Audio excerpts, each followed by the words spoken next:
Feral Audio. This podcast is called Obsessed. Joseph Scrimshaw and his guest get some secrets off their chest. You should listen. It's the best. Hello and welcome to Obsessed with Joseph Scrimshaw on Feral Audio. I am your host. My name is still Joseph Scrimshaw. This week's episode is all about collecting action figures with comedian and collector Mike Black. As always, you'll also hear our co-producer Sarah Meyer interviewing random human beings on the Venice Boardwalk and seeing how they feel about collecting action figures. Are they like me? Have they ever hid an action figure in a toy aisle so a child couldn't buy it while they then ran to an ATM? Do they ever just stare off into space, trying not to let the shame show on their face? Is this what oversharing sounds like? Probably.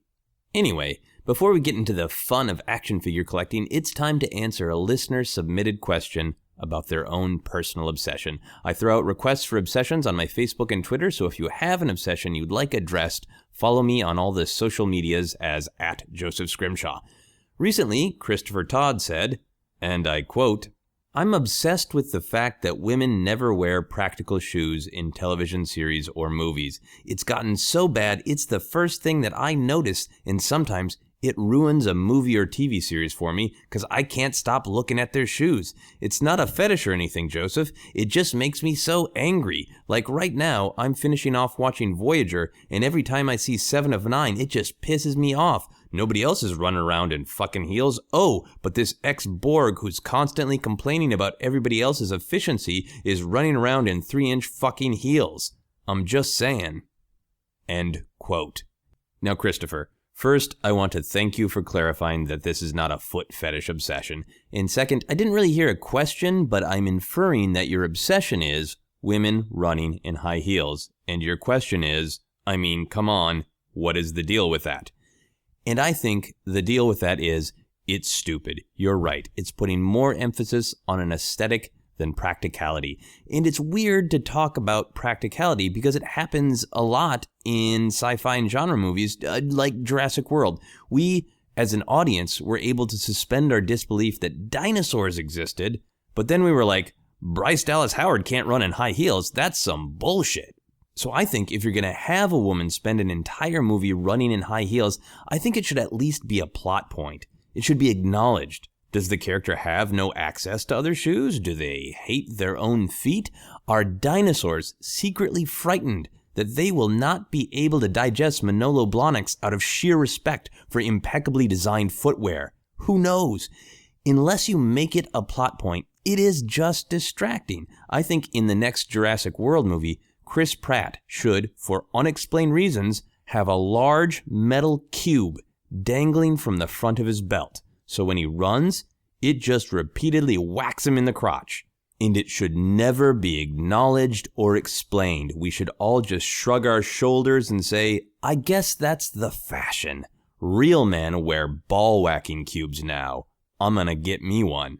But enough about that. I am done giving Hollywood great ideas for free, and the fashion industry for that matter. It's time for everyone's favorite part of podcasts, plugging crap. Obsessed is made possible by your kind support on Patreon. If you'd like to help keep the podcast growing and coming out every week, you can throw us $1 or $2 a month by visiting patreon.com/Joseph Scrimshaw. You will also get access to the once a month bonus patron-only episodes. Shows. I do shows. In March, I'll be doing some stand-up shows in LA. I'll also be in Las Vegas doing a stand-up show, a bunch of panels, and recording a live episode of this very podcast, all at the convention known as Wizard World. You can find the details about all my shows at josephscrimshaw.com/live-shows. But now, sit back, relax, take off your high heels, get out your favorite fully articulated Luke Skywalker and Bespin fatigues with removable right hand to simulate battle damage action figure, and enjoy Mike Black's obsession with collecting action figures. Hello and welcome to Obsessed with me, Joseph Scrimshaw. I'm sitting in my home with an awesome person, Mike Black. Hi, everybody. How you doing, Mike? I'm very good. Thank you so much for being here and for doing this. Thank you for having me and recording this in a place with ample parking nearby. I thought of that when we picked out this apartment when we're moving to Los Angeles. I said, I'm going to have a lot of people in my home for podcasts. That's a lot of foresight that you have. I try. I think you're a skilled parker because sometimes parking can be difficult here. Clearly you weren't watching me then because I kept parallel parking. I made 4 attempts, and there was plenty of space on both sides. But I'm so worried about hitting someone else's car. No one in Los Angeles cares about hitting mine, but I'm terrified that I'm going to do it wrong. And so I went through all the rigmarole, and I got out of my car, and I'm like a foot and a half away from the curb. And so I was like, I got to start all over, and it's just the worst. And then I'll finally get it right, but I'll be on a hill, and I never know the right way to turn my tires. Oh, like, yeah. There's a I long legal forgot way. that. Yeah.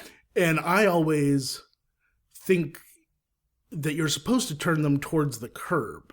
Right. Like whatever direction you're facing where it would roll towards the curb. Yeah, it's not just laws, it's physics that guide these laws, right? Yeah, like that makes sense to me that you'd have it run into the curb where it can't keep going.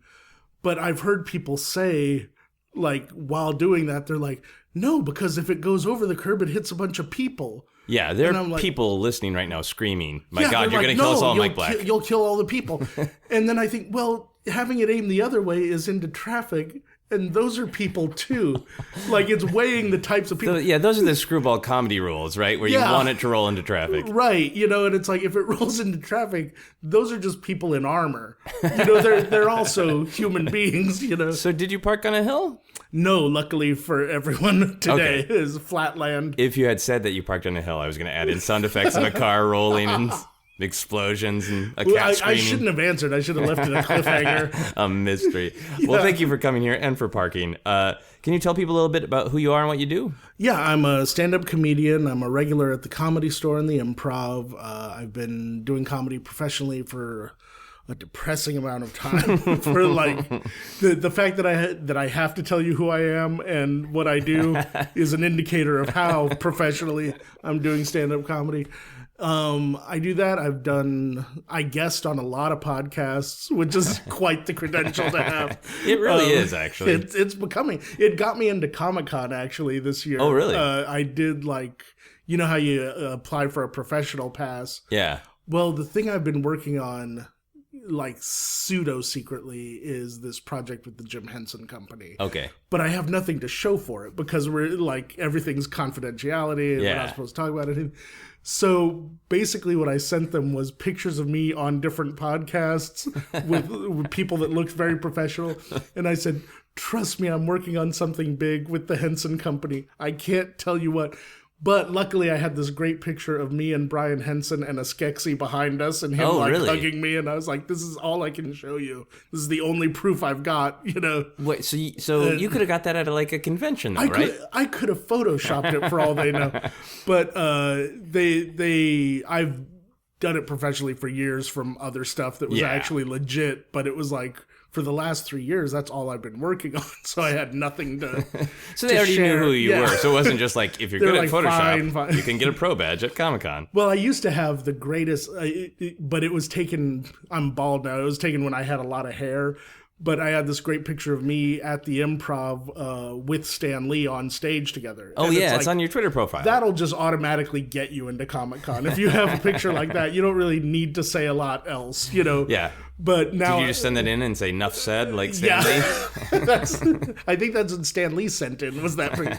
But but now I was like, I've milked that one as much as I possibly could. Yeah. So I need to try something else. And I think it was just out of the kindness of their hearts that they let me in this year. They're like, he buys a bunch of stuff. It'd be stupid to not have him come in. We have video of him purchasing everything. They're like, he'll more than make up for it once he gets in the doors. Well, that is an excellent segue to your obsession, which is action figure collecting. Yes. So I wanted to start with just kind of a general overview of your obsession. Okay. What is like your first memory of collecting action figures, or when you knew that like, I'm hooked? I was going to say, I would imagine most kids have the same memories of their first action figures and stuff. Yeah. But where I think it became different to me, where I was like, clearly I care a little bit more about this than the other kids. Yeah. Was writing a letter to Hasbro, because I couldn't find Snake Eyes from G.I. Joe anywhere. Like, he was just not on the shelf. And it was one of the first figures like that was like a rare... Right, but he was like on the back of other action figures, so you knew he existed. And he was in the cartoon and in the comic book, and they made him basically the best G.I. Joe of all time, because he was a silent ninja that just wore all black. And it was like, you're not going to get any cooler than that, you know? Right. And so, like, they all had, like, their motto or whatever, and his was, like, action, not words, and it was just, everything about him was cool. So the first action figure you couldn't find was a ninja who... yes, who couldn't was be an found. expert at being invisible. And That's his arch enemy / brother... Storm Shadow was equally hard to find, who was also a ninja but wore all white, which I thought was pretty bold for a ninja. You know, like, that says quite a lot about you as a ninja. And pretty bold name for a ninja too, because storms are pretty goddamn loud. Yeah, and they're just, in general, those are the two that whoever created the G.I. Joe line, they're still patting themselves on the back over those two characters. Right. You know? I mean, they sort of created a lot of what we think of as the 80s with ninjas. Oh, yeah. The ninja obsession. So you wrote to Hasbro and you said, damn it, I can't find what... Snake Eyes, was it? Yeah. I was like, I can't find him anywhere. And my dad actually helped me write the letter and everything, and like found Hasbro's info. And they were like, they wrote back, they said, we no longer, that item's out of print. And so I was just crushed by that, because I was like, I missed my window of finding it. And then later on, they realized, I guess other kids must have written in too or something, or they just got a lot of flack for it. So they started making other versions of them. They never made that one again. Okay. But they made like the one that came with a wolf dog, and his dog Timber, I remember, was the dog's name. Okay. And then... they went on to make other ones. They had one with like 2 cross daggers on his chest, but they were all basically the same guy, just in different versions of his uniform. So did you eventually find the original Snake Eyes? Yes, I did, and I realized I didn't really want it. It was not the one that I was thinking of. It was because it was the original, the very, very first G.I. Joes that came out. Well, were the big 12-inch ones that like are older. And that was like a long time ago. That was like the 60s, pre-Vietnam. 70s? Yeah. And in fact, Vietnam is what killed it. They were like, this whole war thing's not very fun. Military toys for a while. And so it wasn't until the 80s and Schwarzenegger and Stallone coming into the picture, and Reagan that, it became very cool to be a soldier again. And so they brought him back, but he was like the same size as Star Wars guys, only his elbows and knees bent. Right. And so it was like, oh, that was such an advancement, Okay. At the time, it was like, oh, he can actually move around a lot and stuff. And I remember thinking, well, any day now they're going to do this with Star Wars. And this explains a lot, because you and I have talked on the Star Wars podcast, Jedi Alliance, about action figures, and you are super pro articulation, as I think most collectors are. Yeah. And I never have been. I was never into G.I. Joe, and I didn't like the look of them, because like their knees look all messed up. Yeah. Because aesthetically, when you have bad articulation. Yeah, and I felt like the Star Wars character, like especially like Stormtroopers and C-3PO, and like there were some characters that were just perfect for it. It was like, why aren't they doing this? It doesn't make sense. And I liked being able to pose them like they looked in the movies. Right. You wanted to actually like characters that like where you could like make a scene and have them actually look the way they looked, and have that like the body language of them and everything, like David Prowse, as Darth Vader. I wanted a figure that had that presence. Instead of that, like. And the one that came out was like this slender, weird sort of like. It's a big, tall pencil, it was almost like a cocktail straw or something. It was like. It just didn't have that imposing sort of feel. And it wasn't the same when you made the action figures sit on the Tauntaun by physically jamming their legs through the back of the Tauntaun. Through its back. It was very brutal. A brutal kind of sitting. And I don't think Star Wars did this. I may be wrong, but I think there was some cowboy toy line. It was like Lone Ranger or something like that, where they did that, but they at least on the saddle had fake legs. Oh, they drew the pictures of the legs draped over, you know. So now, as an adult, so you got hooked as a kid on G.I. Joe and Star Wars and a lot of the kind of popular ones of the mid '80s. Yeah. What do you collect as an adult now? The same things, like only now they have the technology to do them so much better. They don't always, but they have the ability. And like they can rebuild them. Yeah, one of my favorite companies is NECA, which does basically all the stuff that guys like me wanted them to make in the 80s, but they didn't. Right. Like Aliens, for like the James Cameron Aliens. They made most of the different versions of the Alien and the Queen and all that, but they also did like Ripley and like the Power Loader and the different Colonial Marines and stuff like that. And they did RoboCop and Ed 209 that both look amazing. And the Ed 209 actually has a button that'll play all the like, you now have 15 seconds to comply, that sort of stuff. Yeah. And they do, like right now they just released, it's not for me, but I'm glad that it's out there, Home Alone figures. and they look just like it. I think creepily so, you know. They have figured out that the generation that got super hooked on action figures, that's how we wanted to interact with almost everything in the world. Right. So, like, anything we liked, we'd like an action figure. I would like an action figure of the sandwich I just ate because it was good. Now, like, we'll go back and we'll make action figures of everything. Yeah, and people use them, like, for memes and stuff like that, and they can, like, do stuff that they couldn't do with the actual, like, footage from the films and stuff like that. Like, there was someone did a great one of Faker from He-Man, who was just a ridiculous character. He was like the imposter He-Man, only his skin was blue and his hair was orange. So I don't know who he was idiots fooling. in Eternia fell for it. They were like, "Oh, He-Man, why are you so evil?" And he had like a tape recorder stuck to his chest. Like he couldn't have looked more conspicuous if he tried. And he had a fax machine on his crotch. Right. That's great. So now, did you have any stop in your action figure collecting from a youth to being an adult, or did you have like a renaissance as an adult where you're like, you know what, collecting action figures is pretty great, I'm going to do that as an adult too? Not really. I may have taken like a month off at some point where I just like I'd collected everything that I could collect and there was nothing coming out for a month or something. But for the most part, they just held my interest. Like it never like new lines and new things kept coming out that I was interested in. And I remember around the time that I might have stopped would have been college. And we discussed it on the show. It was the dark times where there was really no Star Wars product coming out. But just as I was like getting into college, and I probably would have gone like dived into music more or something like that.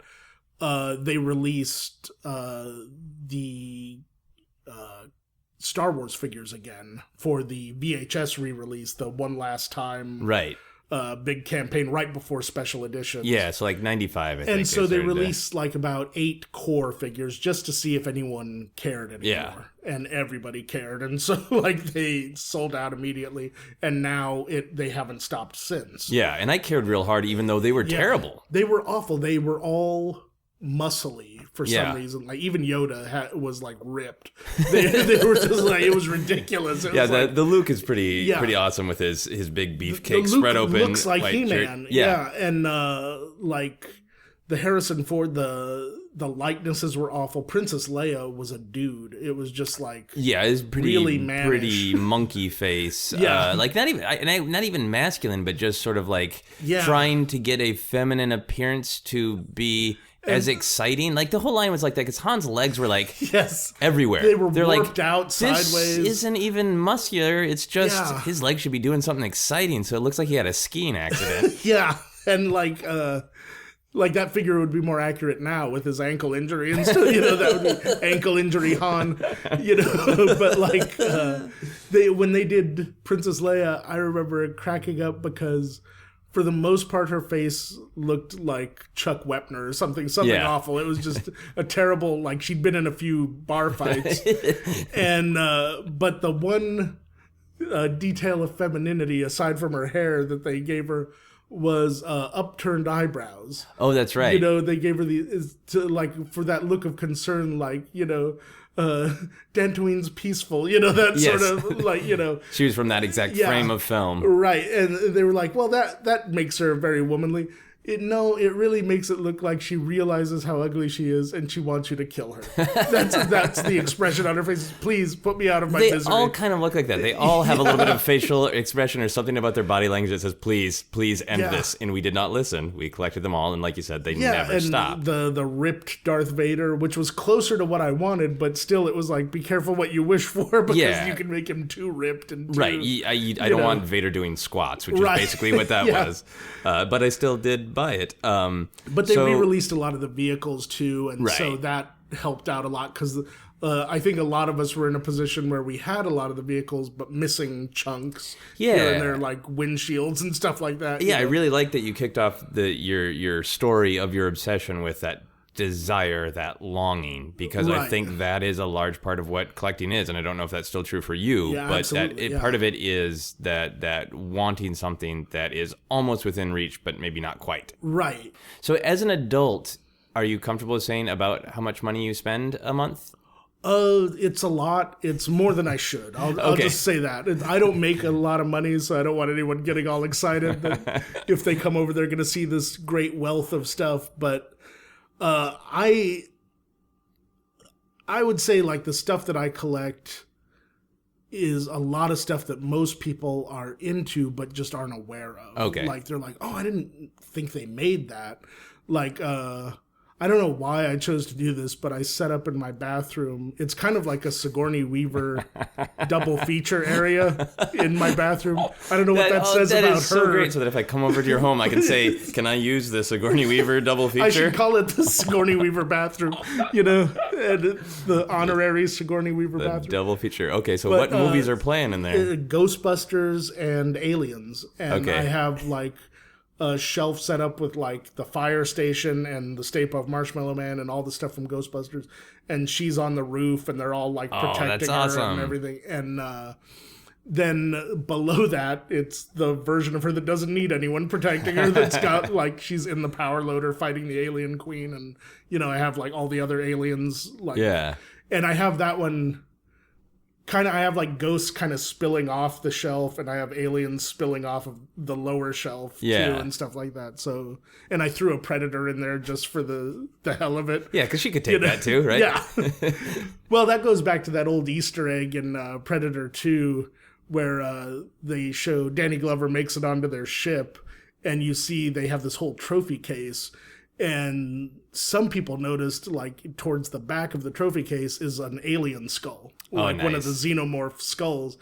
And that kind of set off the whole Alien vs. Predator fan fiction. So when you decided to make your bathroom a tribute to Sigourney Weaver, why did you, out of all of your action figures that you display, you collect, you even play with up to a point, right? Why did Sigourney Weaver become the It was bathroom actually honoree? It was just coincidence. It was, I have a shelf space here that I can fit a bunch of alien stuff on, and then I had shelf space, and I didn't even really notice it until like I was sitting there looking at it one day, and I was like, "Oh, these movies both starred Sigourney Weaver." That's great. That's so weird. That's really cool. And you do engage with your action figures, right? You're not just like, I want to collect this to know that I have it. You take them out, you pose them. Yeah, like people are like, "Well, do you play with them?" And it's like, I do, but in a different way than when I was a kid. It's not like Dark Helmet in Spaceballs where I'm like sitting around having these scenarios. Right. A lot of it is just setting them up for fun pictures and stuff like that. Yeah. And like now with the iPhone and the different apps that are basically just variations on Photoshop, I can do stuff that I always kind of wanted to. Like if I do a Masters of the Universe picture with like He-Man and Skeletor fighting, I can add like smoke effects and sparks and like put lights in Skeletor's eyes and stuff like that, and make it more kind of like Frazetta-y than it would be when it's just a flat picture of them. Yeah, that's really cool. And I think that is an absolutely valid adult way of playing. It's such a fun, it's fun to see just different stuff you can do, and with lighting and with setting it up, because it's kind of a little bit like movie making, and it's like you're telling a story with one frame, and it's it can be a lot of fun for me. And I was surprised when I started doing it and putting it on Instagram and stuff like that anybody cared, let alone that there were so many other people doing it. Well, I will tell you a truth that I sometimes stop myself from liking all of your Instagram action figure mise-en-scène photos because I'm going to feel like a stalker. Your Instagram is one of those, I can't hit like on every one. All that's of these, too damn weird, but they're really cool. But I try and do things that kind of fit, either if it's a special holiday, I'll do something that kind of fits with that. Or for Father's Day, I dug out Indiana Jones and Henry Jones and the motorcycle sidecar. And so I put that up as a Father's Day sort of picture. And I realized while I was digging through that, I was like, it's kind of strange that this apartment is filled with a bunch of boxes, and one of them has the Ark of the Covenant in it. And I don't know which one it is. And I was like, it was very surreal to... Right. So your collecting of all these things is letting you play out the movies in ways you can't even plan. Yeah, that you didn't even think about. Yeah. That's awesome. Okay, so I want to get into some specific questions. To you, what is the difference between people who take figures out of the package and leave them in? I do a little of both, because a lot of times, especially now, and a lot in the 80s, there was some real great artwork that went with the packages. Yeah. Part of why the Masters of the Universe line is one of my favorites is some of the artwork on the boxes reminded me so much of Frazetta's art. And if you look at just Google Castle Grayskull box art. Yeah. That thing is impressive, and it's just such a beautiful piece, and it's this smoky atmosphere, and it was done before they really knew the storyline of any of these characters. So it's Skeletor fending everyone off from Castle Grayskull, and it's the artist clearly thought, well, that guy's got a skull for a face, this must be his house. Well, clearly that's what Skeletor thinks too, right? And it kind of made sense, and so I like a lot of that stuff, and I understand the urge to preserve that. And G.I. Joe had those great dynamic action poses with an explosion behind everyone. They're always charging towards you, and Transformers had the file cards on the back that had for some reason they gave you a strip of red plastic that you could put over the card, and it would show you their stats. Cool. How strong or how intelligent they were and stuff like that. But you needed that card to decode it and see it. Right. Oh, I remember that. Yeah. And they all had their own mottos and stuff. Megatron's was "Everything is fodder," and I thought you were going to say "Everything is fine," which would have really liked it. He was just "I'm a large gun. I'm fine. Everything is fine. Everything is fine. And everything is coming up, Decepticon." I hope that becomes his motto at some point. He has a change of heart. He's like, what are we all fighting for? Everything is fine. But Prime's I thought was great. Optimus Prime was freedom is the right of all sentient beings. And I thought, even as a kid, I was like, part of what's great about this is I don't know what half these words mean. And I'm going to go ask someone. And you're going to learn I'm going to learn why that is such an important credo to have, Awesome. And I was like, that's pretty great. Thanks, Optimus Prime. Yeah. Okay, so I guess maybe I think I might just be looking for some action figure therapy, because I have collected a lot over the years. I don't do anywhere near as much now because I just don't have the time or the money or the physical space in my home. I don't either, but I still do. So I used to, if I really liked an action figure, I would try to buy two. Yeah. And it's mostly Star Wars for me, almost all Star Wars.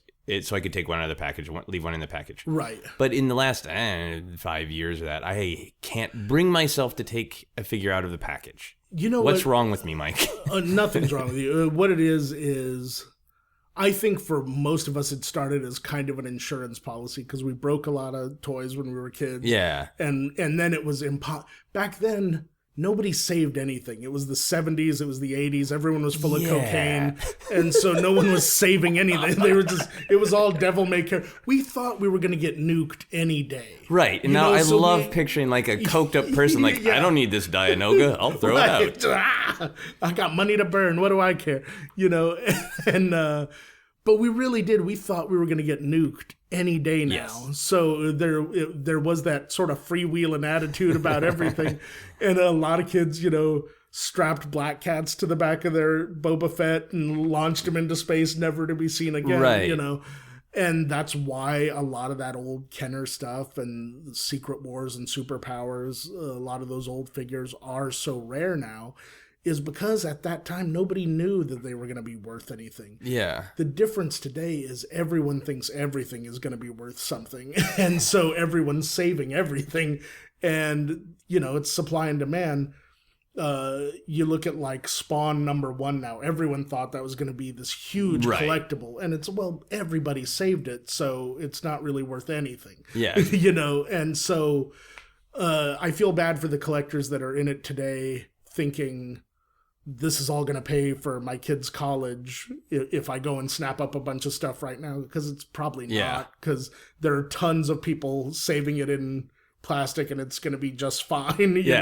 They don't need yours for the Smithsonian. That helps me, because I think that's part of it of looking back at figures that I can never see that package again. Like I can look it up, but I can never have that package again. But I have an ObiWan Kenobi that I bought recently that comes with a little cup. And his action figure, or his lightsaber, is not in his hand, so he's just got two hands over his crotch. And I should really take him out of the package, just out of basic respect for ObiWan Kenobi. It does look a little fishy, the way his hands are set up. Yeah, okay, well that helps me a lot. But I do like that he comes with the retro sort of, like the old Burger King glasses. The Burger King glasses, that's why I got There's them. a company that goes to different cons, and they basically do those, but for characters that didn't get them, like obscure Marvel characters and stuff like that. Yeah. And they're that exact same type of glass, but they'll be like Doctor Strange or someone like that never got one of those. Like if that line had never ended. It's amazing to have like all of these companies pandering to what memory or want can I fill in from your lost childhood? Well, like another company is like Super 7 or Funko. They're I don't know if they're the same company or they're just friends or something, but they do a lot of stuff together. Action figure buddies. I picture them like the Twix offices, like they're right next to each other, and sometimes they fight and sometimes they're friends. But they released, for the first Alien movie, they were going to do Star Wars type figures. And then they realized at some point that's crazy because this is a horror film and we don't want to terrify little kids. So the only thing that made it out was like a 12-inch version of the Alien itself, which was a terrifying toy in and of itself. But on the back, it was like, check out the Aliens figures that we're going to do. And they never did them. Oh. But this company got like the promo material for it. Okay. And made their own and released them like 2 or 3 years ago. And they were such a success that they started doing other movies, like they did a Rocketeer figure. And okay, so these are the ones that like Barnes & Noble, the reaction? They're almost identical to the old Star Wars 3.75. Yeah, they have figures. Everything now, and they're making them like for modern shows, like the Modern Flash and Arrow TV shows. All amazing. Sorts of stuff like that. And it's pretty cool. Like the Gremlins series that they did was great because it came with Gizmo, and he comes with... You remember the old home Pac-Man, like arcade? It was like a little arcade cabinet, and it had like a little joystick. He comes with one of those, and so I was like, "That's like double retro cool," and I want it for all of that, Yeah. And but they did figures for Pulp Fiction and stuff like that. They have them for Twilight Zone. Yeah. They have them for Jaws, which is amazing. Because that's getting so into like bizarre. Like nobody really wanted Jaws action figures. It's just getting to be like and we like Taxi Driver. They did, And I was like, it's just amazing the different ones that they. And it's like they're clearly marketed to adults, and that it's like kids aren't even going to get who these people are and stuff like that. And I think that's just awesome that they're out. And they're cheap, too, because they're not really doing like likenesses of anyone. Yeah, they're delightfully crappy. Yeah, like the original Star Wars figures that didn't really look like anybody, but they look they were good enough. Close enough. Me. Yeah. So we've mentioned accessories a couple times. I'm curious, if you were able to craft a Mike Black action figure, what kind of accessories would you want to come with? He would come with a bunch of smaller action figures, probably. And that is a great Totino's answer. pizza rolls, probably. Like, he would come with too many of those. He would come with a lot of pizza rolls and probably some sort of soda, because he's not supposed to have it. There would be like the not supposed to have it variant. That, just all the things that I'm not supposed to have surrounding my Secret figure. Soda Mike Black. Yeah. They did a McFarlane who does like all the Spawn toys and stuff like that, and is currently doing the Walking Dead stuff. They're a great company, and like they do their stuff with a lot of love. Yeah. But they did, and I never thought I would get this, and I actually did want figures of these guys, and I thought I'm the only person in the world that wants this. But they did Bob and Doug McKenzie from Strange Brew, and it's the set of their show. Yeah. And so each of them came with half the set. And you put it together, and it has like the Great White North map behind them. And they each come with like a bunch of different beer bottles and donuts and stuff like that. And I was like, I can't believe that anyone besides me and maybe Rick Moranis and Dave Thomas wanted this. Yeah. And that it actually got produced and stuff, you know. That to me is a lot of the fun of it, is seeing like things that you're like, oh, I thought I was the only one who cared about this particular thing. You know? But there's got to be enough of a niche to make a lot of figures that really, really push the action out of action figure. Yeah. Like, do you want some Canadian guys who are going to sit on a couch and drink? Yeah, and that's it. There's no action to it. Like someone just did in the 3 3/4 Star Wars scale 70s Flash Gordon figures. Oh, cool. And the first ones came out at Comic-Con last year, and it was Flash and Ming, but it came with like a whole Mongo set piece behind them.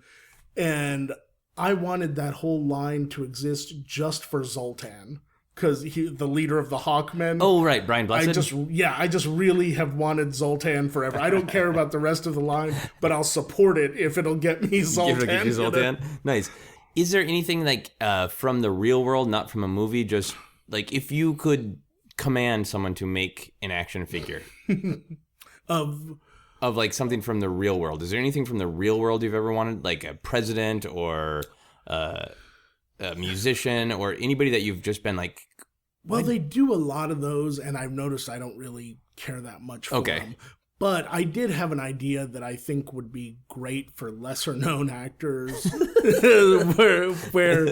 or not lesser-known, but just like ones that like, I would love just a Willem Dafoe action figure that I could customize however I want and like pick whatever movie that I wanted to make. So you would like Barbie Willem Dafoe, who has like flexibility in his outfit. And, like Gary Oldman, like that would be great, or like Christopher Walken or Danny Trejo. There are a lot of people that are like, they just have those great faces and stuff like that. And like I would cast them in different stuff, you know?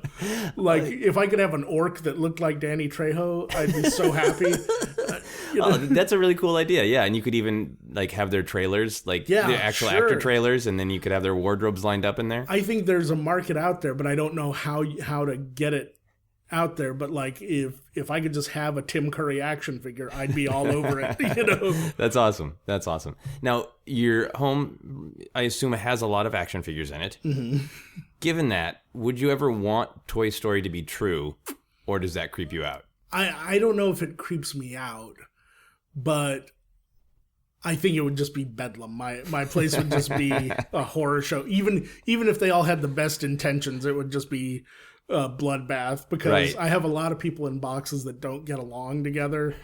You know, like not everyone's out displayed. Like a lot of them are like stuck in boxes together, and they really it would be like if all the things at the end of Indian in My Cupboard. Remember they showed that like scene of him opening it up? If they all actually started fighting, instead, you know. And although I do have kind of a funny story about that. I had when I first moved into my apartment, it wasn't like that it was a shitty apartment, but for some reason I didn't have a weather strip on the bottom of my front door. And one day I wake up and I had all these different Batman villains displayed out on a shelf. And one of them was Killer Croc, who's a big crocodile man. And I look at him, and I'm looking at his head, and I'm like, that really is much better detail than I recall on his head. And then the head turns and looks at me. And I was like, what the fuck?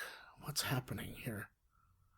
And I realized what is happening is that a gecko has crawled onto him. What? And was like just resting over his shoulder. And that's what turned its head and looked at me. It creeped me out for like, I didn't know what to do. Yeah, did you take Killer Croc down? I didn't want to hurt it or anything, but I was like, I can't have this thing living in my apartment. And so I'm like stomping and like shaking my fist at it. Finally, I take a magazine and kind of like scoot it. And my neighbors have to think that I'm insane because I open the door, swatted out the door with the paper, and then it lands at like down on the bottom stairs. Okay. And just looks at me like, what is your problem? Like, why would you do this to me? Me and Killer Croc were hanging. Yeah, but like, I was invited. It had like that sort of look. Okay. So I'm like stomping so it knows not to come back and everything. Yeah. But I know that my neighbors don't see the lizard. They just see me coming out and waving a paper around and smacking my hands and stomping my feet. And then I go, and don't come back. And then I shut the door. They just think I'm an insane lunatic. Yeah. So you would have more situations like that, certainly it with would the be Toy a lot Story. more situations. Yeah. I would be afraid of waking up like in Gulliver's Travels where they've all tied you down with like dental floss or something like that. Have you had problems with talking action figures? 'Cause I had a Venom that said, I want to eat your brain. And something went wrong with it. In the middle of the night, I woke up. No, in the middle of the night, I just woke up, and it just kept saying that. It could say three things, but I woke up, and it just, I want to eat your brain. I want to eat your brain. I want to eat your brain. I remember that one, yeah. And I had to, I got up, and I hit the buttons, and it wouldn't stop, so I had to wrap it in, like, a pillowcase and put it in my closet, and I could still hear, I want to eat your brain. Which is much scarier, actually, like coming from the closet in hushed tones. Yeah. Have you ever had one deactivate and just start saying shit to you? Yeah, I had a from Comic-Con, they did this version of King Grayskull from He-Man, who... I don't know that character. He's like one of He-Man's ancestors, is his deal. Sure. All right. And he came with a box that flipped open and said, by the power of Grayskull, I have the power. And there was a little trigger mechanism on the door, and that broke and just was activated permanently. And it's on like one of those like lithium batteries. I was like, this will last forever. It's not going to die out overnight. It's just going to keep doing this. So I had to open the box, kind of gut it, cut the wires, and just to stop him from screaming about having the power of Grayskull. Yeah. Nice. Now, if you had to use action figures in your stand-up, how would you incorporate your physical, actual action figures into your stand-up? I've done it, actually. Nice. I worry about becoming a prop comic. It's a valid fear for me. Understandable. But we did me and Stephen Kramer Glickman, he does a show called The Nighttime Show, which is like his version of The Tonight Show, and I'm his co-host on occasion. Well, on the very first show we did, he took a bad step and broke his foot. And didn't tell anyone and just kept doing the show and did the whole show with a broken foot, which is very commendable. But I pitched to him, I was like, on show number 2, can I do a reenactment of what happened? And he was like, sure. And you can see this online, but basically what I did was I reenacted me opening the show, like, everyone, welcome to the Tonight Show. And he was like, Mike, what figure do you have representing you? And I was, this is the only one I could find. And he was, yeah, but who is it? Dwayne The Rock Johnson is me for this. And then you came out on stage and you're like, hey, everybody. And he's like, Mike, what figure is that representing me? And I was like, again, I had to do this. It was short notice. I didn't. Yeah, but what figure is it? Like, it's Fat Bastard from Austin Powers. These are just the closest things I could find to us. And so we just did this whole fun bit reenacting what happened. And of course, I made myself out to be this great hero that helped him backstage and all that, That's awesome. But I think I would be interested in doing that, like reenactment stuff of like history. So actually building some like bizarre narratives. Right. Or like reenact a movie, but with like they never made this guy, so standing in for him will be one of the Care Bears or something like that. Here's Pride and Prejudice with Han Solo and Princess yes, Leia. Yeah. Exactly. Nice. Now, if Batman collected action figures, and we know from his Batcave he does collect shit sometimes. He's a collector, yeah. If Batman collected action figures, what do you think Batman would collect? I would imagine that he would collect all of his villains, like for certain. I can guarantee he would do that just to see what he could learn about them, off of their physicality and stuff like that. He would have Killer Gecko for sure. Yeah, he would also collect all the other heroes in the Justice League and use them as like visual aids to like why this guy's a liability. And, they're all terrible. Like as far as he's concerned, they're all awful at their jobs. I don't know, did you ever read The Nail? No, but I've seen there have been a couple of Batman. No, not the Tower of Babel. That's the one I'm thinking. No, but I've seen there's a couple of stories that revolve around Batman keeping tabs on the Justice League and getting ready to shut them down. Yeah, they're all liabilities in his head, and so I think you would have all of them, and he would have Alfred arrange them just so he'd want everything very orderly, like alphabetically and stuff like that. Oh yeah, he would have the most pristine collection. He would have them graded. He would be one of those guys. I never thought about that poor like 79, 80-year-old Alfred's up on that ladder dusting that T-Rex, and he would make sure there is no dust on Batman's vintage Firestorm action figure. Wow, that's great. Now, this is a weird question, but have you ever, or would you ever, give up an action figure so a child could have it? I have. I've done that a number of times, where I'll just be out looking for something and I'll see that, a kid is looking for pretty much the same thing. And if I see that there's just one left and I know that I can get it somewhere else, I'll give it to the kid. If not, I'll go, yeah, it's too bad they don't have that. And then I'll just take it and run away. And but one thing I do like to do, and I think more collectors should do this just because it's surprisingly fun. And I was going to do it this year, but Toys R Us closed early for some reason. But the night before Christmas, I'll go to Toys R Us and look for lost parents with their lists and see if I can help them out, just because I'm there all the time. So I know like the different stuff. Right. And it's so weird for parents can't figure out I want Batman with a grapple belt and a blue ass. What? And I know exactly what that means. And I'm like, oh, he's looking for this, and it's amazing. You can find stuff the night before Christmas because they get big shipments that they release. Okay. Everyone thinks, oh, it's a lost cause by that point. That's a really good time to go. Okay. But you have to know what you're looking for, And like a lot of the employees that work there, they're just doing it for a holiday job. And so they're not the most knowledgeable about it. They're just trying to get through the season, And so like I've seen them just flat out lie to like people where like this lady was like, do you have any Scooby-Doo stuff? And the guy was like, Scooby-Doo's from the 70s. They don't do stuff. What an asshole. In his head, I'm sure they don't. Because the last time he checked in with Scooby-Doo was in the 70s. Right. Or if they had asked, do you have weird pot dog? Like, oh, yeah, I recognize that now. Exactly, And so I was like, yeah, they definitely have Scooby-Doo, but it's over in the, toddler area. And Scooby-Doo is actually a bargain now. I showed this lady, I was like, here's the big gift set that they have, and it's all the Scooby Gang, the Mystery Machine, and 8 ghosts for $20. And they're all fully articulated and look just like them and everything. Yeah. And it's just, there's just no demand for Scooby right now. And so it's actually a steal. And she was like, thank you. I couldn't believe they had this. And it was like, they have a ton of stuff. It's just, you just have to know what you're looking for. That's really cool. You should consider like wearing a mask and a cape, because you're like mysterious Toys R Us hero. Like, this man appeared before us the night before Christmas at Toys R Us. What's funny is people, like, I'll help them and they'll go, oh, what's your name? I want to tell the manager about you. And I'm like, oh, I don't work here.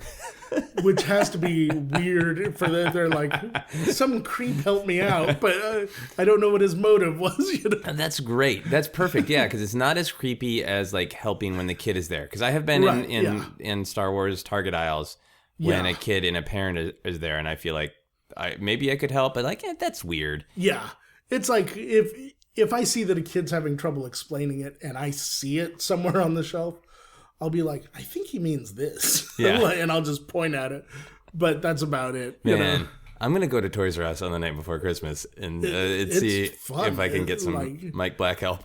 Well, but like I said, I was going to do it this year, but Toys R Us did a thing this year that like destroyed my plan, because it was like, we're closing at 8 so that people can have Christmas Eve with their families. And I was like, I guess, but it's kind of like, you are Toys R Us. Yeah. You're just kind of burning money right now by not doing this. Because there's because I wasn't the only one who showed up. It was like me and like a shitload of angry parents were just like, what the hell? This is my last chance. Did anybody actually try to break in? I'm picturing a mob zombie sort of. They were just like looking at the hours and they were like, what's happening? What is wrong with you? This doesn't make any sense. Why do you hate and I money? Thought, maybe it's just this one militant wing of Toys R Us. Like this is a rogue Toys R Us that's coming out. And so I drove to another one, the same thing. And I was like, oh, these guys are idiots. Yeah. I was like, Walgreens is going to make a ton of money tonight on whatever they've got on their shelves, you know? Whatever crappy half-run thing. So this is my last of the kind of these specific questions. What to you is the best part of collecting? Is it the possessing, or is it that hunt, that desire, that longing? That's a good question. I am very much about what's next. And I don't really hunt so much as I used to. It used to be a lot harder. Now you can just kind of pre-order stuff if you like it. But I think the moment that I'm most excited about, there's two. There's knowing that something's going to get made. Yeah. That I'm excited about. And then there's the moment when I actually see it on a shelf. And I'm like, oh, it's out, you know? Yeah. Like they did for Terminator. And I've wanted this since Terminator 2 was in the theaters. They did a version of Arnold Schwarzenegger recently that is articulated at the hips and at the knees, so he can actually ride a Harley. Okay. Which he was like really iconic for that in that movie. Yeah. And I found a Harley in that scale, and I was like, too bad none of these figures' legs move and can do that. And then they were like, oh, we released one whose legs move. And I was like, whoa, I did it. Like I had nothing to do. I felt like a sports fan for one of the first times ever. I was like, I had nothing to do with this victory, but it's mine. You know, and so that now you're going to get people mad that listening to this about that. But why would they be mad about that? About the sports fan thing? I think anyone who is obsessed with something realizes that on some level we're celebrating. We make ourselves a part of it and celebrate a victory that is not ours. Exactly. Yeah. If you were an action figure, what would you be, and what would your accessory be? If I were an action figure, I would probably be something from Star Wars with like a lightsaber, because that's just cool. Be more specific. Are you a pilot? Are you an Ewok? What are you? Probably a Sith. Then what would your weapon be? Definitely a double-bladed red lightsaber. If I were an action figure, I'd be a superhero that flies a spaceship. So like my accessories would be a spaceship and like a laser gun. I don't know. I'd probably be Batman, 1960s Batman. Adam West Batman. Yes. What would your accessory be? Flying Batmobile. I would be G.I. Joe and I would have Kung Fu grip. If I were an action figure, I would be ordinary outside, but I would have a flying skateboard. I would wear jeans and I would go topless. That's the sexiest way.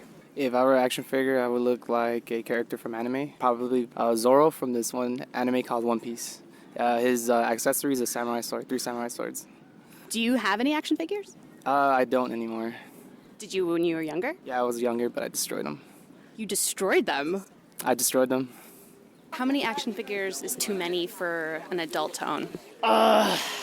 Probably like, I'd say over 15. I have too many. I lost count somewhere around the time I was 8 years old. I'm going to be 31 next month.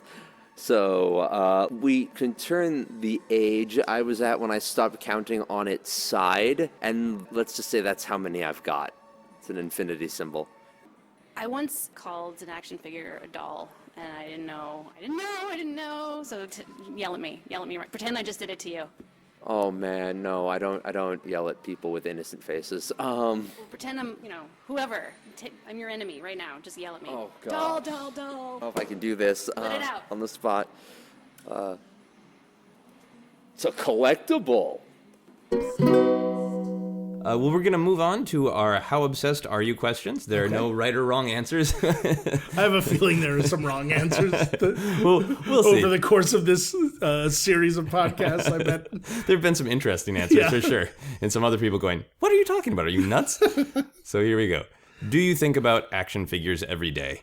Yes. It would be hard not to with Sigourney Them Weaver staring down at you, you from your bathroom. Would you start a conversation with a random stranger about action figures? In the right setting. Yeah, you kind of already answered this one because the Toys R Us. Yeah, it has to be the right setting, or they have to have some sort of evidence of an interest in it. I wouldn't just talk to some random person and go, what do you think about Alpha Trion from Transformers? I wouldn't dare broach that with a stranger.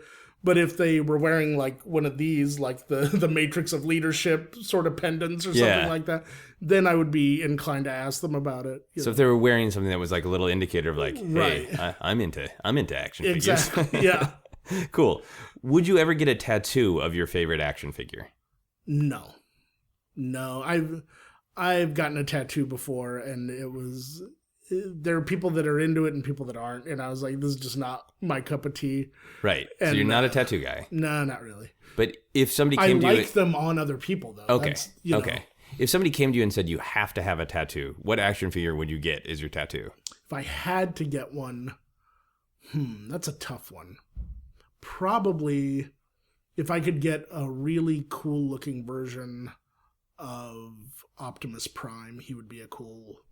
Oh, yeah. Like, he's one that just kind of sums it all up in a way, you know? Yeah, that's really great. That would be, like, or maybe just like the Autobot symbol or something like that. Okay, so something that kind of evokes the whole story that made you interested in. I did see a guy at a bar, and I got a free drink for noticing it, that he was a bartender, and he had the Arashikaji ninja symbol that Storm Shadow and Snake Eyes both have. Okay. And I was like, oh, Arashikaji. And he was like, your drink's on me. And I was like, great. Oh, that's cool. That's great. I suppose I was realizing as I was asking, it's a torturous question to ask somebody who likes articulation. Do you want a tattoo that cannot move of an action figure? Although there are people that have those ones that can move. Like if I'd have to work out and get like stronger biceps to have like a jiggling She-Ra or something. A jiggling She-Ra. Yeah, that'd be really hard to have an Optimus Prime that transforms just by your bicep. Yeah. Would you read or write /fiction about your favorite action figures hooking up?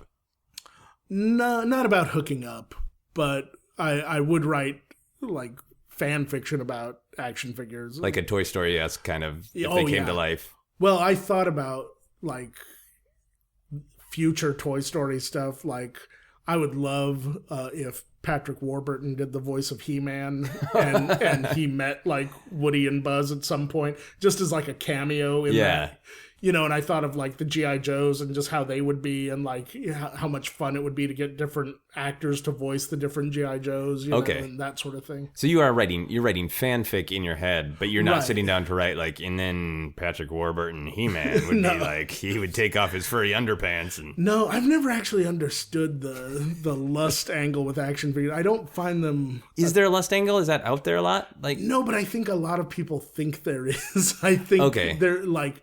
Because I did Craig Shoemaker's podcast. Well, his radio show, not a podcast. And he'll beat They're me all up the the same. next time he sees me.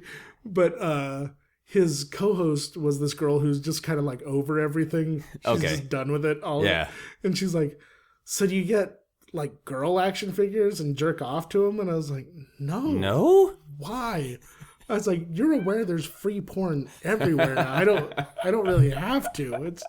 And I'm not saying that like I'm some lady killer. I'm just saying there are other options. It's like it just doesn't make sense to me. No. But yeah, so that's as close to an answer as I've got for that. That's a great answer. Would you watch a documentary about collecting action figures made by Zach Braff? Is he working on one? No. He seems like a nice enough guy. Yeah, I would imagine he'd put some good music to it. I like his other work that I've seen.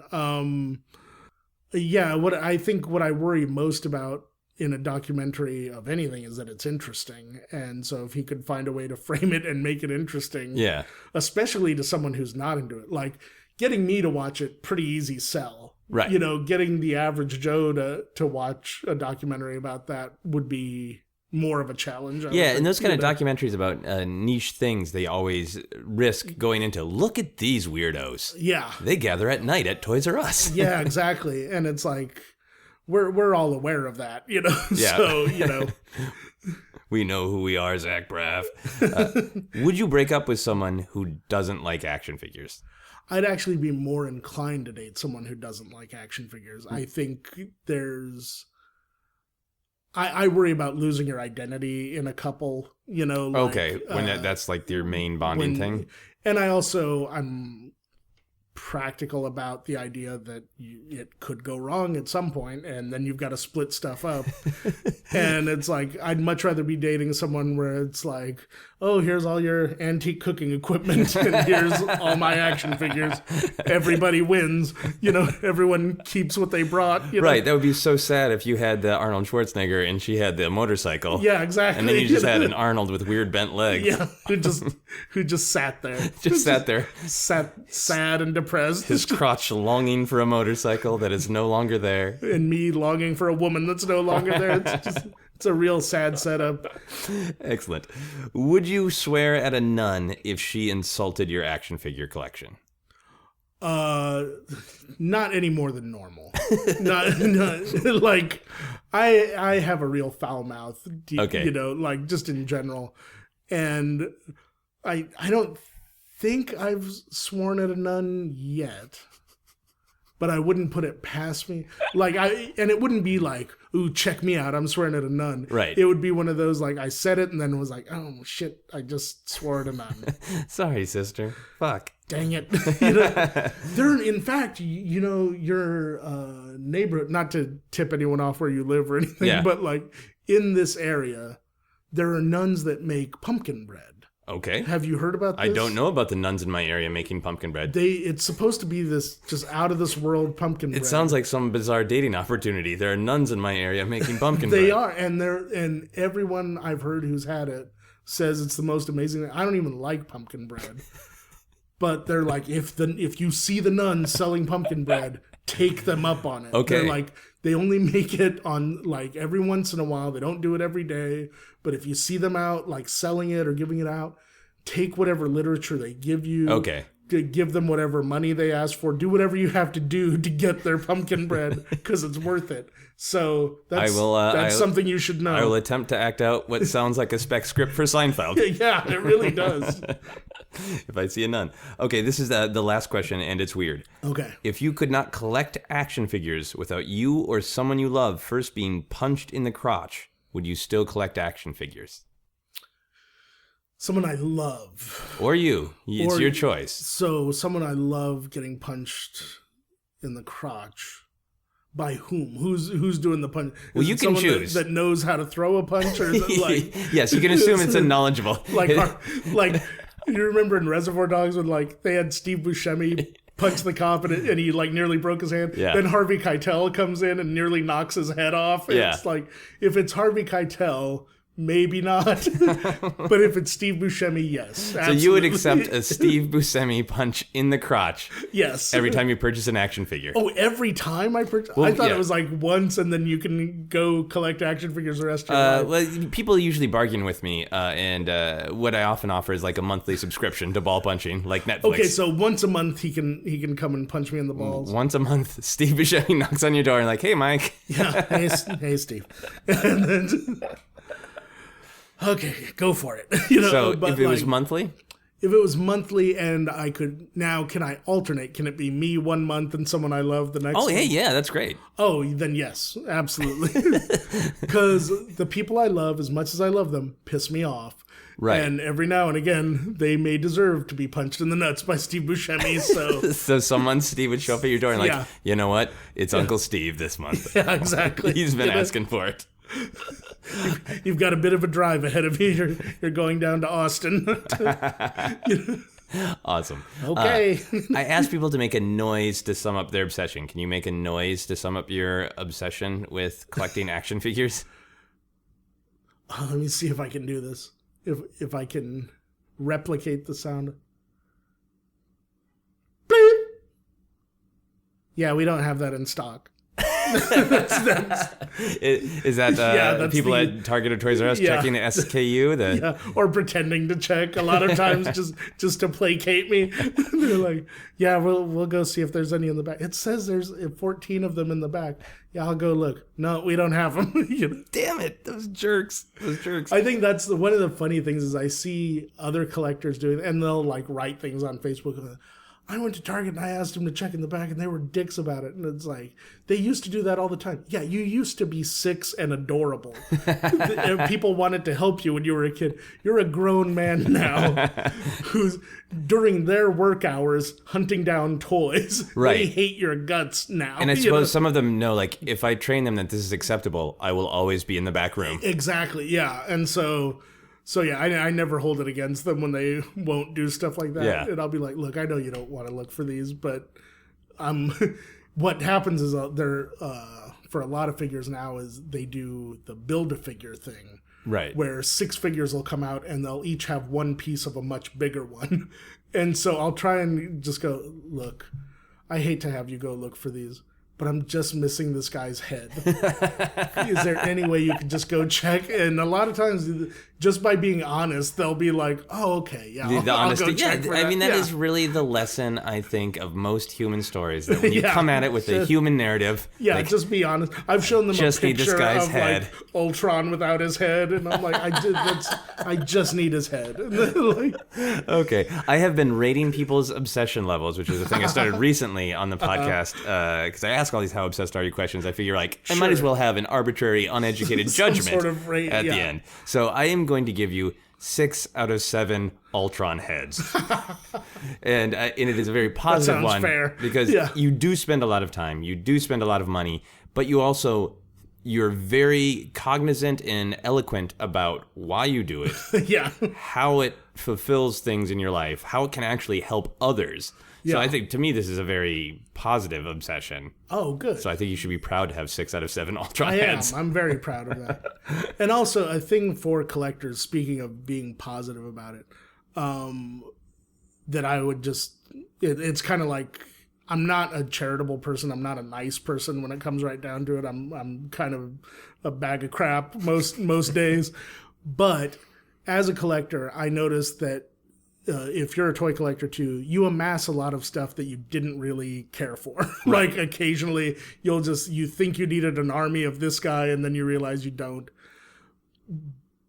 Take stock of all that stuff, and every year when they start putting the bins out, Toys for Tots. Right. Put that stuff in it. That's a really great message. Yeah. I think it's a simple, easy charity to get involved with. All you do is drop a thing off, and that's it, Yeah. And that would be my one message to all collectors is take stock of the stuff you just don't care about anymore. Someone will, and throw it in there. That is awesome. Do you want to tell people where they can find you on social media? Anything you have coming up you want to plug? Oh, yeah. I am doing the nighttime show next week. Check the improv calendar for that. It is a fun show. We just got sponsored by Fireball Whiskey, and they're awesome. And is that a monthly show? Yeah, it's a monthly show at the Improv, and every one that we've done so far has been a blast. Awesome. It's just a lot of fun. And on social media, the easiest way to find me is just use @MikeBlackAttack on any social media that I'm doing. Yeah, and for sure check out Mike's Instagram. It's just, it is amazing. And that's @MikeBlackAttack too, yeah, right? and definitely follow me on there because I'm 12 away from my first 1,000 followers. Oh, so awesome. I'm excited about that. Awesome, yeah. Well, we'll get you more followers because that is such a great Instagram feed. Here are our final questions. They don't have anything to do with your obsession, but they can if you want. Okay. If you had a little door in your home that magically opened to a different place, what would you want that place to be? Detroit, because I'm not gonna fit through a little door, and I'm gonna want someplace that I don't really care about visiting. It would be torture to have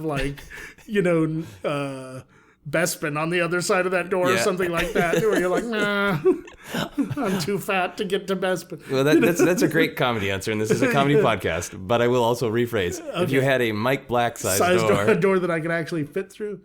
Oh man, that is tough. I'm gonna take a cheat sort of answer and say the world where Ready Player One exists, where you can go and put on one of the machines that lets you go to pretty much any type of world. Nice. Yeah, that's great. That would be fun. Yeah, you asked for more wishes from the genie. Yeah, essentially. That's awesome. If you had the mutant power to turn your body into any substance, what substance would you want to turn your body into? Well, I've already done it. Apparently, I really like marshmallows.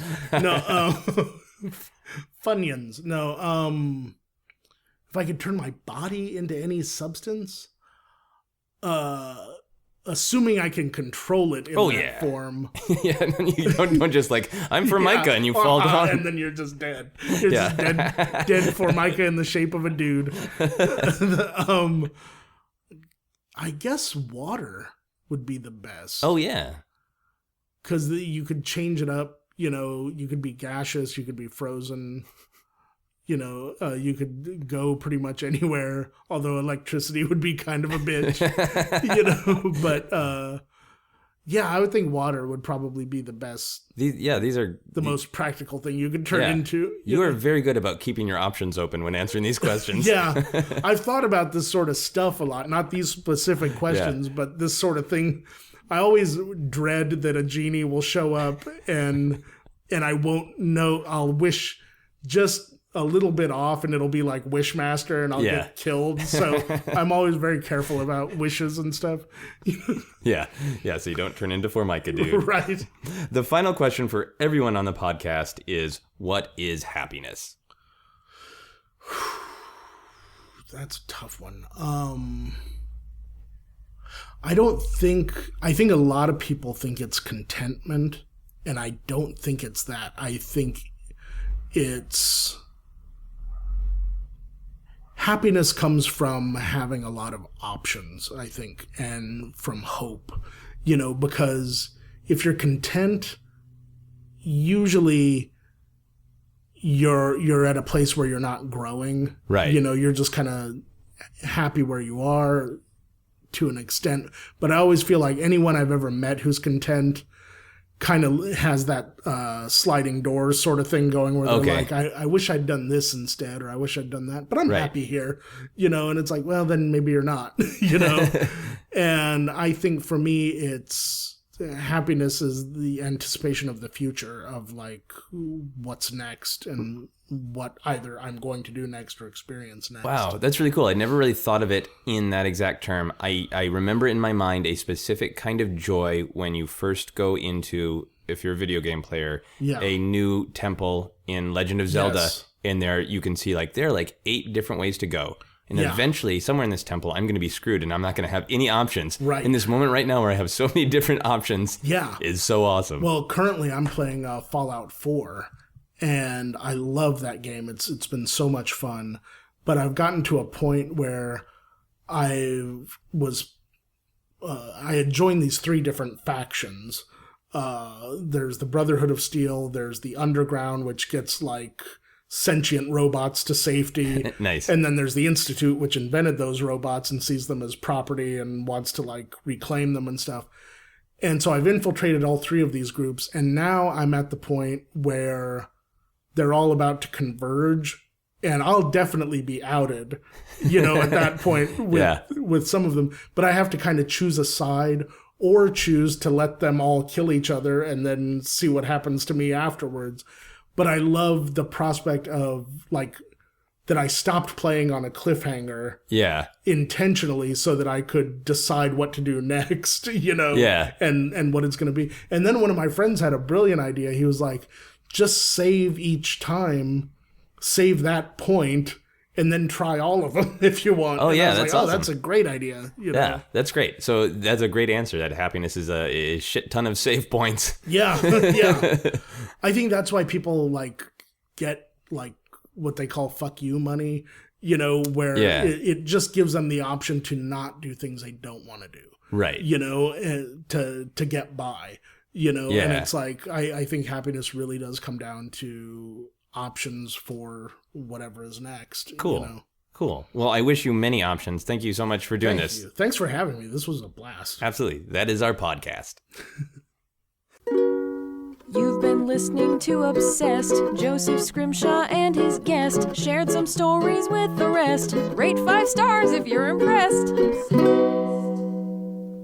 I had these action figures in the 90s from Toy Biz that were talking Marvel action figures, and they sounded terrible. You could tell it was like the guys in the office did the voices for them. So the Punisher was like, "Vengeance is mine."